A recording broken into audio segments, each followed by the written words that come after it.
یہ راتیں ہمیں روز تو میسر نہیں آتی، ہم کتنے گناہ کرتے ہیں۔ آقا کریم صلی اللہ علیہ وآلہ وسلم نے فرمایا ہر بندے کی بخشش آج کی رات ہو جائے گی۔ کیا فرمایا؟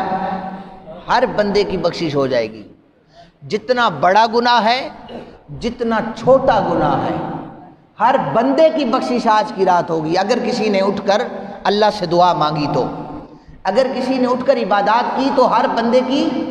بولیے، یہ میں نہیں کہہ رہا، رسالت مآب صلی اللہ علیہ وسلم فرما رہے ہیں، لیکن سوائے چند لوگوں کے، وہ کون سے؟ کبیرہ گناہ والے، جو شرک کرتا ہے، اللہ کے ساتھ کسی کو ملاتا ہے، برابری کرواتا ہے، اس بندے کی بخشش آج رات نہیں ہوگی۔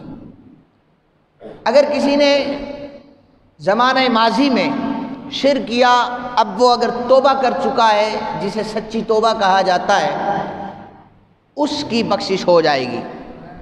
اچھا، یہ گارنٹیاں، یہ سرٹیفکیٹ، یہ سند، یہ رسالت مآب صلی اللہ علیہ وسلم عطا فرما رہے ہیں، اور وہ آپ بولتے ہی وہ ہیں جو رب ذوالجلال چاہتا ہے۔ فرمایا جو عادی شرابی ہے، یعنی ہمیشہ شراب پینے والا ہے، اس بندے کی بھی بخشش آج کی رات نہیں ہو سکتی۔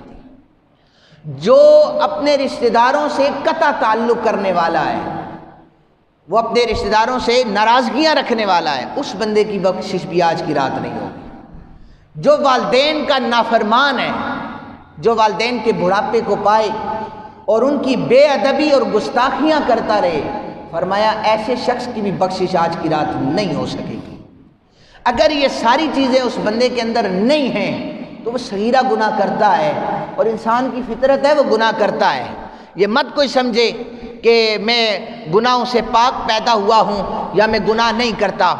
انسان گناہ کرتا ہے، اس کا مطلب ہی بھولنے والا ہے، یہ بار بار توبہ بھی کرتا ہے، یہ بار بار گناہ بھی کرتا ہے، اور رب ذوالجلال کو وہی انسان پسند ہے جو گناہ کرنے کے بعد اس کی بارگاہ میں جھک جاتا ہے۔ مالک گناہ ہو گیا ہے مجھ سے، تیری بارگاہ میں آیا ہوں، ہمیں پتہ ہے تو ہمارا رب ہے، تو ہی معاف کرنے والا ہے، تیرے سوا کوئی اور در بھی نہیں ہے، تو وہ مالک مسکراتا ہے کہ میرا بندہ مجھے پہچان کر میرے پاس آیا ہے، لہٰذا میں اس کی بخشش کر دوں گا۔ لیکن شرط کیا ہے کہ یہ بڑے گناہ، جو کبیرہ گناہ جنہیں کہا جاتا ہے، یہ اس بندے کے اندر موجود نہ ہو۔ اور الحمدللہ یہاں پر کوئی بھی شرک کرنے والا نہیں ہے، یہاں پر کوئی بھی عادی شرابی نہیں ہے۔ اگر کسی سے کوئی گناہ سرزد ہوتا ہے وہ اس کی سچی توبہ کرے، اگر کوئی گناہ کر بیٹھا ہے ماضی میں تو وہ سچی توبہ کرے، اللہ تعالیٰ ان سارے گناہوں کو معاف فرما دے گا۔